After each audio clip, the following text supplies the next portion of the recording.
Hello everyone. इस video के अंदर जो हम फिर से एक प्रीवियस ईयर क्वेश्चन डिस्कस कर रहे हैं जो रैंडम मॉड्यूल में पूछा गया है पाइथन रिवीजन टूर से। राइट, यहाँ पे जो है आपके पास एक लिस्ट दे रखी है एम और उसके corresponding values are 5, 10, 15, 20, 25 and 30।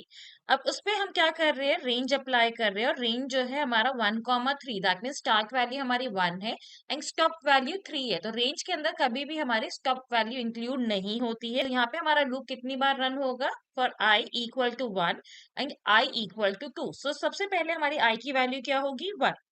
Loop को एग्जीक्यूट करेंगे तो फर्स्ट स्टेटमेंट हमारा क्या है, that is rank int function हमने यूज किया है जिसमें start value is 2 and and value is 5। जब हम रैंक इंट फंक्शन यूज करते हैं तो यहाँ पे हमारे जो है स्टॉप वैल्यू भी इंक्लूड होती है।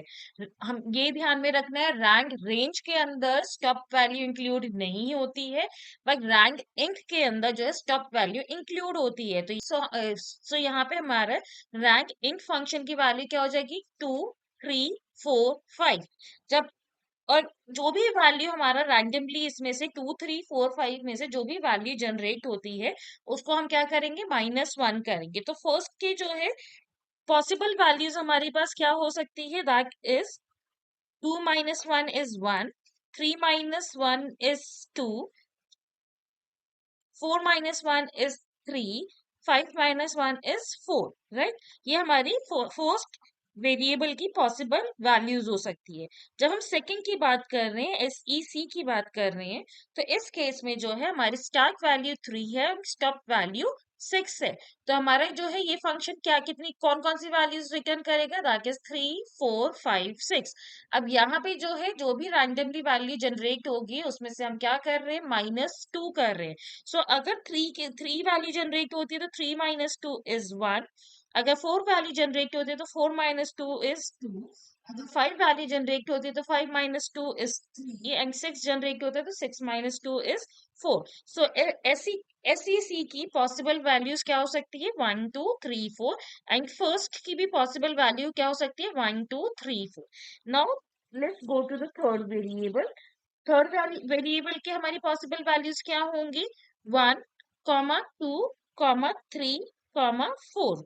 यहाँ पे कोई भी वैल्यू माइनस नहीं हो रही है, तो यहाँ पे स्टार्ट से लेकर स्टॉप तक की कोई भी वैल्यू हमारी जो है आ सकती है। राइट, जब हम लूप के ये हमारी पॉसिबल वैल्यूज हो गई। नाउ हम प्रिंट स्टेटमेंट के अंदर हम क्या कर रहे हैं, लिस्ट में से जो है फर्स्ट फर्स्ट की जो भी वैल्यूज है वो एज इंडेक्स कर रहे हैं, सेकंड की जो वैल्यूज है वो एज इंडेक्स यूज कर रहे हैं एंड थर्ड की जो वैल्यू है वो एज इंडेक्स कर रहे हैं। और सारी वैल्यूज किससे सेपरेट हो रही है, हैश सिंबल से सेपरेट हो रही है। सबसे पहले अगर हम आउटपुट देखेंगे तो हमारा जो है फर्स्ट और सेकंड के बीच में तो हैश सिंबल अप्लाई होगा, थर्ड के बाद हैश सिंबल अप्लाई नहीं होगा क्योंकि एक एट्रीब्यूट यूज नहीं किया हुआ है। तो हमारा फोर्थ आउटपुट जो है यहीं पे किस कार्ड हो जाता है। अब हम किस हमारे पास कौन कौन सी वैल्यूज रह गई है, 1, 2, 3। अब इसमें से पॉसिबल आउटपुट कौन कौन से हो सकते हैं, ये चीज ध्यान में रखना है कि इस क्वेश्चन में एक से ज्यादा आउटपुट भी हो सकते हैं।